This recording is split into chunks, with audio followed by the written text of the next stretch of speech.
Masallıda çəltik və düyü festivalı və toxum sərgi satış yarmarkası keçirilib. Kənd təsərrüfatının inkişafı, ənənələrin yaşadılması və aqrar sahədə innovativ texnologiyaların təşviqi məqsədi ilə təşkil olunan festivalda yüzlərlə fermer, 100-dən çox xarici və yerli şirkətlər, sahibkarlar iştirak edib.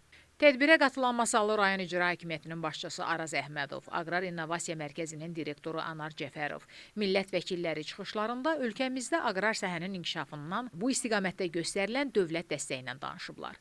Çəltikçiliyin inkişafına dair dövlət proqramına uyğun olaraq əkin sahələrinin genişləndirilməsi nəticəsində yaradılan məhsul bolluğu diqqətə çatdırılıb. Festival çərçivəsində rayonda çəltikçilik sahəsində görülən işlər və bu sahənin potensialı geniş şəkildə təqdim olunub. Çəltik əkini və biçini üçün istifadə olunan müasir texnikalar nümayiş etdirilib. Çəltikçiliklə və başqa bir sahələrlə də məşğuluq.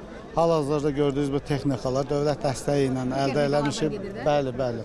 Həm çəltik əkən və çəltik biçəndir.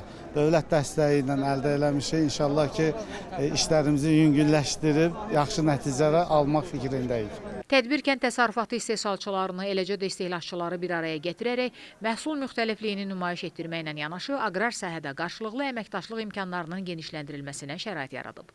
Festivalda düyüdən hazırlanan ərzaq və qida məhsulları, ayrı-ayrı məkanları təmsil edən kulinar və aşbazların təqdim etdiyi onlarla plov və digər ləziz təamlar nümayiş olunub. Bizim məkanımız tərəfindən 6 cür plovlar təqdim olunub. Masallı zonasına aid olan plov, döşəməli plov, şam kükü plov, hansı çox qədimi şam kükü plov, cənub zonasına aid olan mərcili plov balıqla, şor balıqla. Şam kükü plov dana ətindən hazırlanılır. Onu hazırlamaq xüsusi çox bir prosesi var. Əsas odur ki, qızardılan zaman sumaqlı qızardılır və plovun altında şüyüdlə dəmlənilir, şüyüdlü.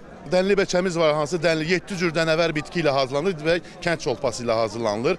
Dənəvər bitki, dənli bəçə Azərbaycan qədim mətbəxinə aiddir. Ümumiyyətlə, Azərbaycan mətbəxi deyəndə birinci yerdə cənub mətbəxi durur. Biz də istədik ki, hazırlanmış təamlardan birinin, yəni az-az gözümüzə dəyən restoranlarda az-az gördüyümüz qara düyünün dadına baxaq. Bu düyü əsasən pəhriz eləyən və diabetli xəstələr üçün nəzərdə tutulan düyüdür. Bunu istənilən yavanlıqla, belə deyək də, qaşqaldağla, kükü ilə, ləvəngi badımcanla yemək olur. Biz də dadına baxaq. Çox fərqli, spesifik bir dada malikdir. Hər kəsə tövsiyə edirəm ki, bu düylərdən də alıb yeyəsiz. 11 cür plov təqdim elədim. Yerli düylərdir, məhsullarımızdır. Hansı düylərdə əsas? Apola var, həşimi var və digər və s. çoxdur növlər, qara düydən.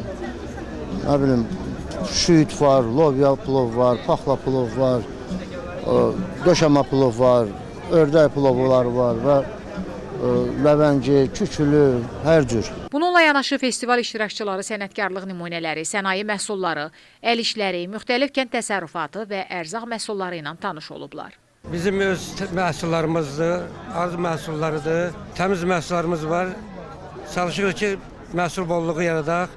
Xalqımıza xidmət edək. Aqrar biznes festivallarının ənənəsinə uyğun olaraq tədbirdə dövlət qurumları tərəfindən aqrar sığorta məhsulları və aqrar sahə ilə bağlı müxtəlif xidmətlər təqdim olunub.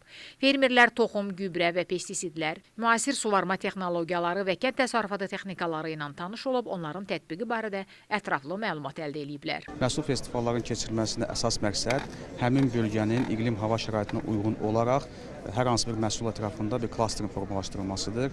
Qeyd etmək istəyirəm ki, bu həmçinin aqroturizm potensialının yüksəldilməsinə xidmət edir. O cümlədən həmin məhsul ətrafında həm ölkə daxilində, həm ölkədən kənar məlumatlandırmanı da həyata keçiririk. Burada həmçinin mövsümün 5-ci toxum sərgi satış yarmarkası da keçirilir və o tədbirin də əsas məqsədi odur ki, bizim fermerlərimiz həmin bölgəyə xas olan sertifikatlı rayonlaşmış toxumlarla tanış olsunlar ki, onu öz təsərrüfatında əkdiyi zaman daha çox yüksək məhsuldarlıq əldə etmiş olsun. Tədbir çərçivəsində həmçinin mövsümün növbəti 5-ci toxum sərgi satış yarmarkası keçirilib. Fermerlərin rayonlaşdırılmış sertifikatlı toxumlarla əlçatanlığını təmin etmək və aqrar sektorda keyfiyyətli toxum istehsalını təşviq etmək məqsədi ilə təşkil edilən sərgi satış yarmarkasında geniş çeşiddə toxum nümunələri nümayiş olunub.